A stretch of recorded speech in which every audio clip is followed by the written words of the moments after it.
You just inherited a gold mine. Not a metaphor. An actual hole in the ground, somewhere in the mountains, with a rusted sign that says private property and a lawyer's letter that says it's yours now. Your first thought is probably the same as everyone else's. I'm rich. Your second thought should be, wait, am I? Because here's the secret the movies never tell you. Owning a gold mine is one of the strangest businesses on earth. It can make you a billionaire. It can also bankrupt you before you dig a single ounce out of the dirt. And the difference between those two outcomes comes down to numbers most people never think to ask about. So let's actually run this business. Let's find out if you're rich or if you're broke. Step 1. What's actually down there? You don't own gold. You own rock.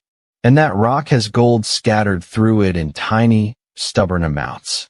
Geologists measure this in grams per ton. A high-grade mine might have 8 or 10 grams of gold in every ton of rock. A low-grade mine might have 1 gram, or even less. To put that in perspective, 1 gram of gold is smaller than a grain of rice. So when a mining engineer tells you your mine averages 1.5 grams per ton, what they're really telling you is, you're going to dig up a ton of rock, crush it, chemically process it, and get a piece of gold the size of a pinhead. That's the business. Moving mountains to find crumbs. Before you make a single dollar, you have to know exactly how much gold is down there, and that costs money. It's called exploration drilling, and it is brutally expensive. A single drill hole can cost anywhere from $50 to $300 per meter, and a serious exploration program needs thousands of meters of drilling across dozens of holes just to prove the deposit is real. Many junior mining companies spend $10, $20, even $50 million drilling a property before they know if it's worth mining at all. Some of them spend that money and find nothing. That's not bad luck. That's the industry. Roughly 1 in 1,000 mineral discoveries ever becomes an actual working mine. You just inherited the mine, so let's say someone already did that work. Lucky you. But now comes the real number. Step 3. All-in sustaining cost. This is the single most important phrase in the entire gold mining industry, and almost nobody outside it has heard of it. All-in sustaining cost, or ASC, is the true cost of pulling 1 ounce of gold out of the ground and turning it into something sellable. It includes the mining itself, the processing, the wages of every worker, the diesel for every truck, the electricity for the mill, ongoing exploration to replace what you dig up, environmental obligations, and site maintenance. For most gold mines around the world, that number sits somewhere between $1,000 and $1,400 per ounce. Now here's where it gets interesting. Gold, as of recent years, trades somewhere around $2,000 to $2,400 an ounce. So the math looks simple. Sell an ounce for $2,300. It cost you $1,200 to make it. You pocket $1,100 in profit per ounce all day long. That sounds incredible. So why do so many gold mining companies still struggle to make money?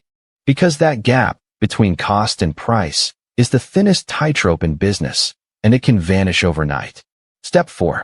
The volatility trap. Gold prices move, sometimes violently. A geopolitical shock, a change in interest rates, a shift in the US dollar, and gold can swing 5, 10, even 20% in a matter of months. If gold drops to $1,300 an ounce and your all-in sustaining cost is $1,200, your massive profit margin has just collapsed to almost nothing.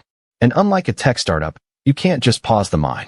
Once you've built the infrastructure, the trucks, the mill, the workforce, the environmental bonds, you have enormous fixed costs whether gold is at 900 or at 3,000. Many mines that look profitable on paper have gone under simply because they were built during a gold boom and started operating during a gold bust. Step 5. The capital problem. Before your mine produces a single ounce, you likely need to spend hundreds of millions of dollars building it. Trucks, crushers, processing plants, tailings dams, roads, power lines, worker housing. This is called capital expenditure, and for a mid-sized gold mine, it commonly runs anywhere from $200 million to over $1 billion. Almost nobody has that kind of cash sitting around, which means most gold mines are funded through a mix of bank loans, bonds, and selling shares of the company to investors. That means before you've made a single dollar of profit, You've likely given away a significant chunk of ownership just to get the thing built. This is the part nobody tells you when they hand you a mining license. You don't just need a mine. You need financiers who believe in your mine more than they believe in 100 other mines pitched to them that same year.